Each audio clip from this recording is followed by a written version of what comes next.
Hello and welcome to cricket next. मैं हूं आपके साथ अनिमेश नाथ। इंडिया और न्यूजीलैंड के बीच टेस्ट सीरीज जारी है, जहां पर न्यूजीलैंड ने शुरुआती 2 टेस्ट मैच जीतकर इस सीरीज में 2-0 की बढ़त बना ली है और सीरीज में अपनी जीत भी दर्ज कर ली है। वहीं टीम इंडिया 12 साल बाद घरेलू धरती पर एक टेस्ट सीरीज गंवा चुकी है, जिसके बाद टीम इंडिया अब आलोचकों के निशाने पर है।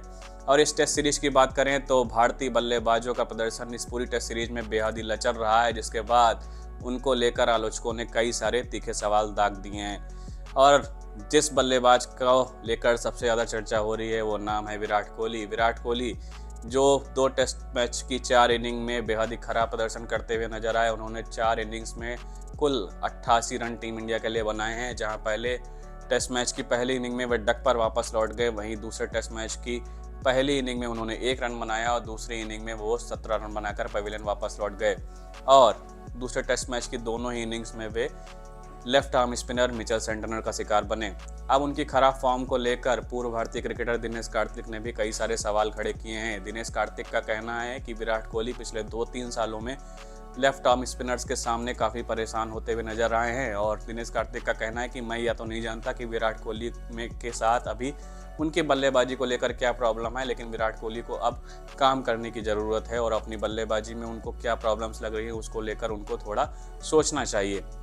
इसके अलावा उन्होंने विराट कोहली को एक बड़ी सलाह भी दी है कि उन्हें अपनी फॉर्म को रीगेन करने के लिए अब डोमेस्टिक क्रिकेट का भी रुख करना चाहिए। उन्हें डोमेस्टिक क्रिकेट में अपने हाथ आजमाने चाहिए, जहां पर वे अपनी फॉर्म को रीगेन कर सकें और टीम इंडिया में फिर से अपनी अच्छी फॉर्म के साथ वापसी कर सकें।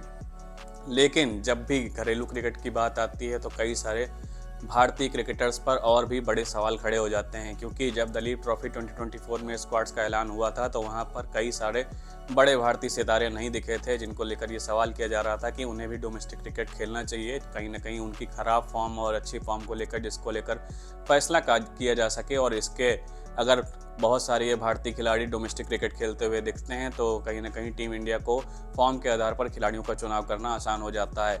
और इन सब में सबसे ज़्यादा सवाल उस समय भी खड़े हुए थे विराट कोहली और रोहित शर्मा पर, लेकिन उन्होंने कहीं ना कहीं दलीप ट्रॉफी 2024 न खेलने का फैसला किया था। लेकिन अब वो जब इंडिया न्यूजीलैंड टेस्ट सीरीज में नजर आ रहे हैं तो वहाँ पर उनकी खराब फॉर्म सभी के निशाने पर है। बात करें अगर इन सारे टॉप क्रिकेटर्स की खराब फॉर्म के बारे में और उनके लास्ट डोमेस्टिक अपीयरेंस के बारे में, तो सबसे पहले गौर करते हैं कि कौन कौन सा खिलाड़ी आखिरी बार कब डोमेस्टिक क्रिकेट खेलते हुए नजर आया था। तो सबसे पहले बात कर लेते हैं विराट कोहली के बारे में। विराट कोहली नवंबर 2012 में आखिरी बार एक डोमेस्टिक मैच खेलते हुए नजर आए थे, जहां पर उन्होंने दिल्ली और उत्तर प्रदेश के बीच जो मुकाबला हो रहा था वहां पर उन्होंने मुकाबला खेला था। इसके बाद लगभग 12 साल का समय बीत चुका है और विराट कोहली कोई भी डोमेस्टिक मैच खेलते हुए नजर नहीं आए। वहीं बात करें अगर भारतीय कप्तान रोहित शर्मा की, तो उन्होंने आखिरी डोमेस्टिक मैच सितंबर 2016 में खेला था और वे इंडिया ब्लू को रिप्रेजेंट करते हुए नजर आए थे। तो 2016 के बाद से अब भी लंबा समय बीत चुका है और रोहित शर्मा ने कोई भी डोमेस्टिक मैच नहीं खेला है। अब बात करें जसप्रीत बुमराह, जो पिछले समय में कई बार इंजरी से जूझते हुए नजर आए थे और उनको लेकर यह काफ़ी सलाह दी जाती थी कि उन्हें डोमेस्टिक क्रिकेट में भी अपने हाथ आजमाने चाहिए और उनको उसके बाद कहीं ना कहीं टीम इंडिया में वापसी करनी चाहिए। लेकिन जसप्रीत बुमराह की फॉर्म को लेकर कभी भी कोई सवाल पैदा नहीं हुआ। तो इसके बावजूद अगर उनके लास्ट डोमेस्टिक अपीयरेंस की बात की जाए तो वो जनवरी 2017 में एक डोमेस्टिक मैच खेलते हुए नजर आए थे, जहां पर उन्होंने गुजरात को रिप्रेजेंट किया था और झारखंड के खिलाफ एक मुकाबला खेला था। वहीं जिस बल्लेबाज को लेकर सबसे ज़्यादा अभी सवाल उठ रहे हैं और उनकी खराब फॉर्म को लगातार निशाना बनाया जा रहा है वो है केएल राहुल। केएल राहुल के लास्ट डोमेस्टिक अपीयरेंस की बात करें तो वो फरवरी 2020 में कर्नाटक के लिए खेलते हुए नजर आए थे, जहां पर उन्होंने बंगाल के खिलाफ मुकाबला खेला था, लेकिन उसके बाद से उन्होंने कोई भी डोमेस्टिक मैच नहीं खेला है। अभी जब बॉर्डर गावस्कर ट्रॉफी के लिए टीम इंडिया की स्क्वाड का ऐलान हुआ है तो वहाँ पर केएल राहुल का नाम वहाँ भी दिख रहा है, लेकिन कई सारे क्रिकेट एक्सपर्ट्स का कहना है कि केएल राहुल जिस तरह की खराब फॉर्म से जूझ रहे हैं उन्हें कहीं ना कहीं अपनी फॉर्म को रीगेन करने के लिए अभी डोमेस्टिक क्रिकेट का भी रुख करना चाहिए।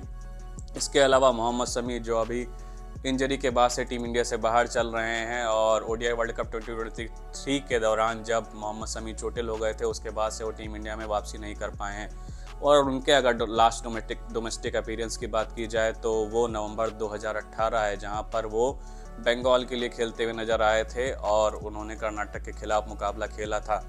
लेकिन मोहम्मद शमी जो अभी भी फिटनेस को गेन करने में जुटे हुए हैं और टीम इंडिया में वापसी की उम्मीद कर रहे हैं, लेकिन अभी भी कई सारे क्रिकेट एक्सपर्ट्स का कहना है कि उन्हें अपनी फिटनेस रीगेन करने के लिए और खासकर टीम इंडिया में वापसी के लिए डोमेस्टिक क्रिकेट में फिर से हाथ आजमाने चाहिए और अपनी वहां पर फिटनेस को रीगेन करने के बाद ही टीम इंडिया में वापसी करना चाहिए।